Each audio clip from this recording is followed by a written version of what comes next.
All right. Good morning. Oh yeah, good stuff. Very nice. It is a Wednesday. This is a little close to me. All right. Here we go. So it is a Wednesday morning, chilly in the 50s. Not super cold for those of you dealing with sub freezing temperatures, but chilly for the area. Hope your week is going well. Hope your Monday started well. Hope your Tuesday went well, and now Wednesday get another opportunity to have a great day, make a positive impact on people. You know, for the last I don't know 3 or 4 months, as long as started doing these, I've been talking about motivation. Quotes, memorable quotes, famous quotes, really, and discussing what they mean to me and things like that. And somebody mentioned to me recently, it's like, why aren't you talking about money? I'm like, well, that's not something I usually talk about outside of business, but yeah, we can do that. We're talking about what we can do, some steps we can take to kind of take control of what our financial situation is. That's what I'm going to be focusing on today. If it's your cup of tea, welcome, and I hope you enjoyed the video. If not, that's fine. On Friday, I'll be back to more quote type situations.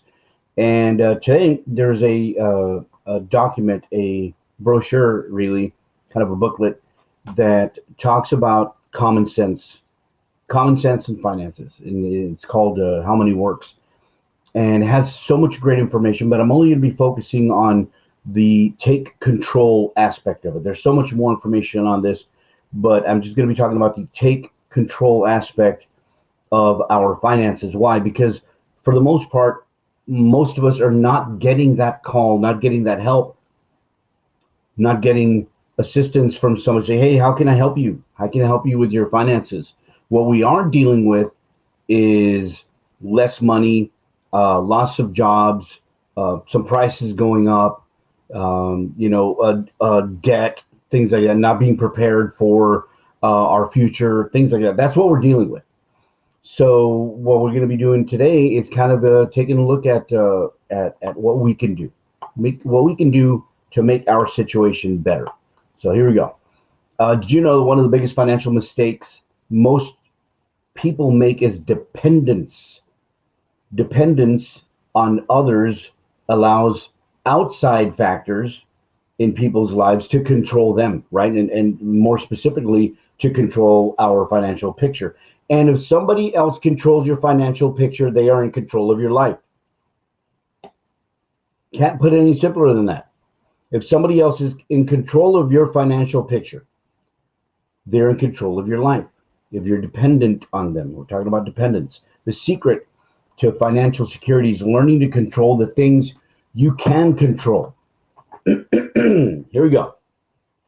A lot of information here, but very simple information. Number one, you pay yourself first. Paying yourself first means putting yourself and your family before any other demands on your money. Paying yourself first is a form of self-respect because you are respecting the work that you're putting into your job to earn this money. The plan is to deposit a set amount each and every month. Deposit a set amount each and every month into an investment program, no matter what other financial obligations you may have. What's amazing about it is how fast your money can grow if you invest even a small amount regularly and get a good rate of return. More importantly, we get it there, and there's a longer discussion about what kind of accounts we need to have, to make sure that our financial picture is in order. And there's three of them, and I can tell you about those if you ever want to chat. Number two, adjust your priorities. It's been said that if you make $10 and spend nine, that equals happiness. Why? Because your expenses are here, but your earnings are here. If you make 10 and spend 11, now we're talking misery. Why? Because your expenses are here and your earnings are here. Now, why does that equal misery? Because usually we're not talking about a difference of $1. When we're upside down, when our expenses are up here and our money's down here, it's not a dollar. It's multiple amounts. It's thousands, tens of thousands. It's dangerous. As you begin your journey to financial independence, remember this key point. It's not what you make, it's what you keep. If you keep a percentage of what you make and start investing it, start saving it, start putting it in the places it needs to go, that's when you're not going to be stressed out by money. Because if you earn this much, but you spend this much, now you're what? You're dependent on somebody else. You're dependent on somebody else's money. You're borrowing somebody's money. Wait a minute. I'm not borrowing anybody's money. I'm using a credit card. You're borrowing the credit company's money because not only are you borrowing $100, you're paying back 120 or however long it takes you to pay it off. How much are you going to be paying it off? How much are you going to be paying in the long run? So we're talking about common sense things we can do to take control of our finances. Number 3, change your thinking. The way you think about money is everything. The mindset is a powerful thing, especially when it comes to money. That explains why so many of the people that win the lottery wind up losing it all, right? You see people win 8, 10, $20 million and later they're broke. How the lottery ruined my life. And I keep hearing this one story about this one guy who would literally travel around with money in his suitcase. And he'd go to like bars and other establishments. And one time, guess what? He got robbed. It was like $100,000 or something in the suitcase that had in his car or something dumb like that. So changing your thinking, it helps you understand how many millionaires are self-made. Why? Because they're focusing on themselves. What's the difference between the two groups? The mindset, right? The way you think. If you think you don't deserve to be financially secure, you'll never be financially secure. If you have a scarcity mindset, and you've heard this, I've heard this recently, kind of the buzzwords, right? A mindset of scarcity and a mindset of abundance. If you have the mindset of scarcity, if you think, I apologize, if you think you don't deserve to be financially secure, you'll never be financially secure. However, if you upgrade your self-image and believe that you deserve the freedom and peace of mind that financial security provides, you'll have a better chance at doing what needs to be done to obtain what you need, to obtain your goals and dreams by changing your thinking. So one of the questions you need to ask yourself is, what kind of mindset do I have regarding my money? Do I deserve freedom? Do I deserve happiness? Do I deserve to have money? Or am I going to be in a cycle of debt where my debt controls me, where all I'm doing is working to pay off my debt, not actually saving? Saving to what you need. I've run into different types of people, and one of my favorites is a former coworker of mine who traveled a lot. A young girl, young lady, and she loved to travel. So that's what she would do. She would work to save money to travel. So that mindset, it was never, well, I'll just buy this and buy that on credit, buy this on credit, buy that on credit. And then all she could do is work to pay off that credit. She couldn't travel. She couldn't plan trips or anything like that because all you're doing is working to pay off debt, right? So that mindset shift. Number 3, change your thinking. Number 4, adjust your lifestyle. Along with setting priorities comes one tough rule of life. You can't have everything. You can't have everything. You have to make conscious decisions about every purchase. And someone may say, well, if I have all the money in the world, I can have everything. Correct. Do you have all the money in the world? If you don't, then no, you can't have everything, right? So adjusting our lifestyle, an important concept is to understand want versus need. And it's hilarious because I grew up in a family of 7 siblings, raised by our mom. Love my mom, the most incredible woman in my life, right? Then my wife, then my daughter, right? But my mom, single mom, raised us, and we learned about wants versus needs. So as I'm raising my children, my boys, I want this, I want that, I want that. I'm like, that's great. It's great to want, but we also want to make sure that we get what we need first. It says a need is something you have to have. Oh, I have to have these shoes. No. A need is something you have to have, something you cannot do without. You need food, you need shelter, you need water. A want is something you would like to have. You want ice cream, you want those shoes, you want a bigger house. So you need to adjust your lifestyle and understand the concept of wants versus needs. If we don't teach that to our children, if we don't teach that to the next generation coming up that is used to instantaneous stuff, instant gratification, that's a big problem. And we can't expect society to teach our children to do that. We have to take the responsibility to teach our children the difference between wants and needs. And it's funny because I tell my kids sometimes, I'm sorry you were born to someone who knows the difference between wants and needs. And I'm not just going to give you everything you want. It's not how it works. Sorry. I apologize, but I'm not going to apologize. You know what I mean? If you want to achieve financial independence, you may have to make some sacrifices for a period of time and go without some of your wants. It's not that tough, but it's very, very important to your financial health because now you're looking and focusing on your needs. What do you need? Well, when we talk to people, when I go out into the community and do what I do, we see two things: people who die too soon and people who live too long. What does that mean? Well, if you're in a family situation and your family is dependent on what you bring home, they are they are your security.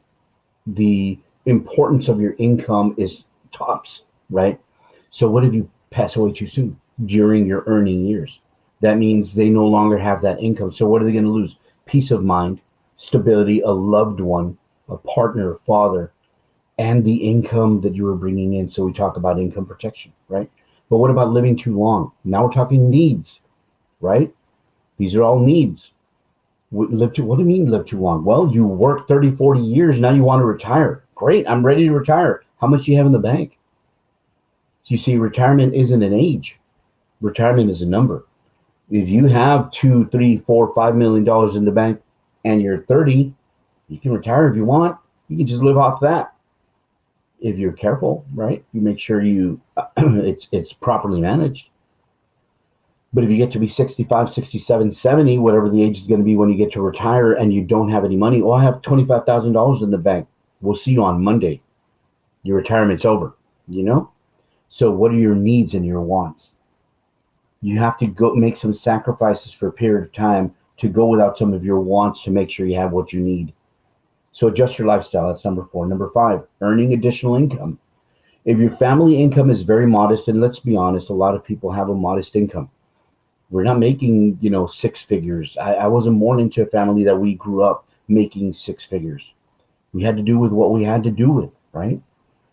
So if your family income is very modest, things may be tight and maybe it's tough to invest even $50 a month when you're talking about your future because you're focusing right now on your present.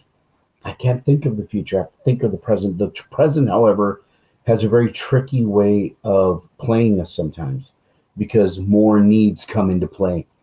More wants definitely come into play. So we may make that extra effort, earn extra income, but now we're spending more because there's more wants. Or now I can afford a little more that they've been asking me for, or maybe a need that we have been going without. Now I can afford it. So present has a tricky way of messing with our financial system. So we don't have the discipline to go back to the beginning, pay yourself first, and deposit a set amount each and every month into an investment program. How are we ever going to get ready for our future? Right? So, earning additional income. Consider if you want to make significant progress, consider taking a part time job or doing something extra. And there's so many things we can do. There's things we can do online now. People sell stuff online and people, I heard people making plates and people making cakes and things like that. I've done it. I've done it to earn extra income. But let's say consider taking a part-time job or do something extra to get the extra income needed to start your investment program. Just on that. My dad used to pick up golf balls that were get lost by the golf course to sell them for extra money. It wasn't for an investment account, it was for his needs. He'd collect trash cans, or not trash cans, but aluminum cans sometimes. He would clean up like a salon, like an event center, whatever, for extra income. Times are tough. There's a modest income, but you know what? You have control of what you do for yourself. That's what you can control. There's no job that is above me or below me, rather. There's no job below me. If I need to do it for my family's finances, for my family's needs, if I'm in a tough spot, I'm going to do it because that's who I am. So if you need additional income, if you need a way to get that additional income to start investing in yourself, in your future, because I know the future is far away, but before you know it, it's getting closer and closer and closer. And if you're not investing for that future, you're going to be out of luck. If you're in a position where you're able to retire with a pension, that's great. But if you're not, and your retirement is going to be dependent on you, and I know what you're thinking, well, what about Social Security, things like that? We'll talk about that later. That's not a given. Plus, Social Security was never meant to be a retirement system. It's supposed to be kind of a helping hand, right? So that was earning additional income. Number 6, we're talking about common sense steps we can take to take control of our finances. Number 6, realign your assets. This is another way to take control and free up your income for savings. There are two major areas in which families are not getting their money's worth that are great areas to target for adjustment. Low interest savings accounts or accumulations with banks. Let's say you have your money in a bank. Ask yourself, what kind of interest am I getting on my money? For the past 80 some years or so, stock market has averaged a little under 12%, sometimes less, sometimes more. There's no guarantee what the stock market is going to do. But you see the stock market, it's going up. Sure, there's ups and downs, but it's going up. But if you have your money, all your money, I have $50,000 in a CD. How much is a CD paying you? 1 point something percent. Are you earning? Is that enough for you? You can take money from a 1% savings plan and invest it in an area that has a potential for higher returns. And when you talk about that, you're talking about long term, right? We're talking from now to your retirement. Not how much can I make in a year? That's not going to happen. Let's talk long term and give that money a chance to grow. There's so much I can tell you about how money grows. And if you ever want to talk about that, reach out to me. We can set up an appointment, just have an impromptu conversation. Okay. High cost life insurance. You can, if you have outdated, expensive cash value insurance, why don't you look at some options? And I can help you with that too, if you're interested. We have a lot of information on that we can talk about. Number 7, avoiding the credit trap. This is a big one. Ready? Credit cards are good for convenience, but that's it. Be careful to avoid the pitfalls of plastic money. Let me say it again. Be careful to avoid the pitfalls of plastic money. What does that mean? Well, if you pay your balance in full each month, you'll not only avoid interest charges, but you'll prevent your balance from escalating out of control. Has that ever happened to you? Has it ever happened to you where you take it, you open a card or an account at a store because it was free and had zero interest, whatever, and we'll just do it for now, just get a little something, whatever, and before you know it, it's thousands of dollars, and the interest rate creeped up, and now you're like, what? and remember, I said the president has a very tricky way of messing with our finances. We earn more money, but now we have more debt. Now we have more needs. Now we have more wants. We want better in life. It's natural, right? To keep your monthly charges under control, try and pay stuff with cash. That's when we go back to the 3 savings accounts we were talking about earlier, right? And I can talk to you more in detail on that if you ever want to have a conversation.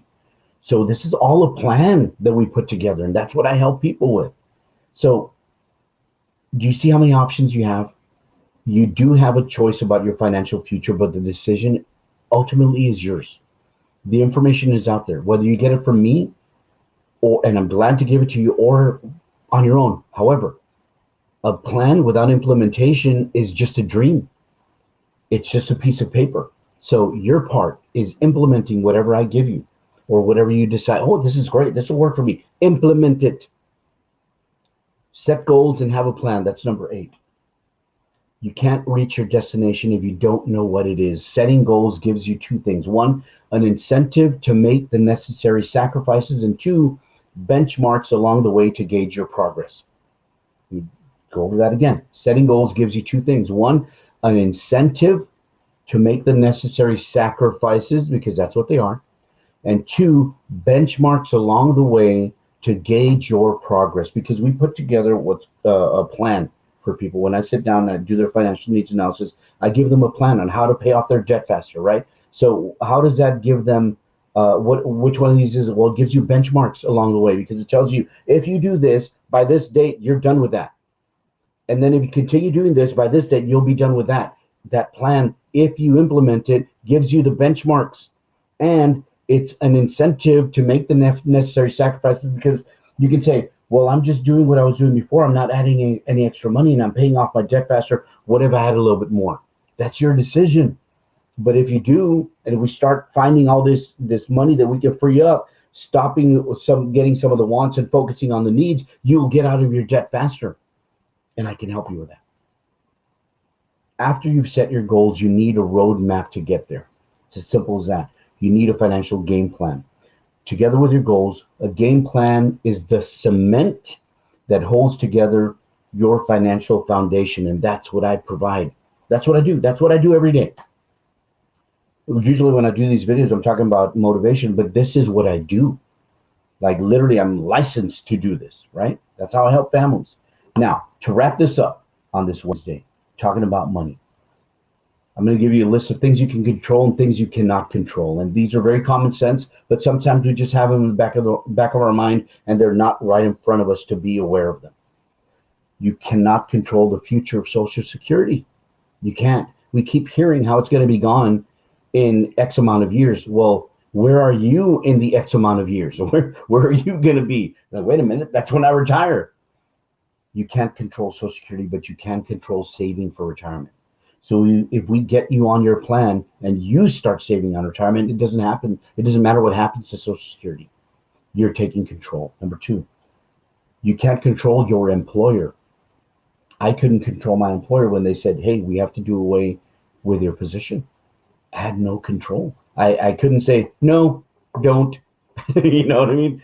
But we can control other sources of income, which is why I got licensed. I have my life insurance license. I have my investment license. I'm actually studying for another license right now. I can control that. Number three, we can't control our taxes, but we can control ways to reduce our taxes, right? And I can give you information on that as well. Number four, we can't control inflation. That's out of our control, but we can control maximizing our savings. Okay, we can control that. Yes, things cost more, but if we start paying with cash and we're not paying extra into interest, and we start saving, we can manage that. We can't control rising costs, like I just said, but we can control saving more. Last but not least, we can't control the risk of a single investment, but we can control diversity in our investment choices. And again, that's something I offer as well. So that's it. Taking control of your finances. Pay yourself first, adjust your priorities, change your thinking, adjust your lifestyle, earn additional income, realign your assets, avoid the credit trap, and set goals and have a plan.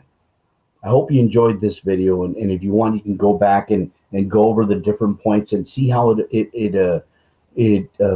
aligns with you. You know, that way you can see where you're at. And if you ever want to have a longer conversation about your financial picture, I'd be glad to get with you. All right, just send me a message. We'll set some time together. We'll do it over Zoom. Okay. I'd love to go to your house and have coffee. You know what I mean? But we can't right now. But we can do it over Zoom, and start focusing on what our needs are. Set some goals, get there, and not be worried about our future, because that's the last thing we need to worry about. There's a lot of stuff to worry about, but we don't need to worry about what's going to happen when I retire. Will I be able to retire? Right? So whenever you want to have that conversation, definitely give me a call. Remember, knowledge is power, imagination is king, and intelligence your weapon. Read a good book today, enrich your mind. Have yourself a wonderful Wednesday. I plan to be back on Friday at 8 a.m. And let's see what we talk about then to get ready for the weekend. You have a fantastic day. Until next time, we'll be talking.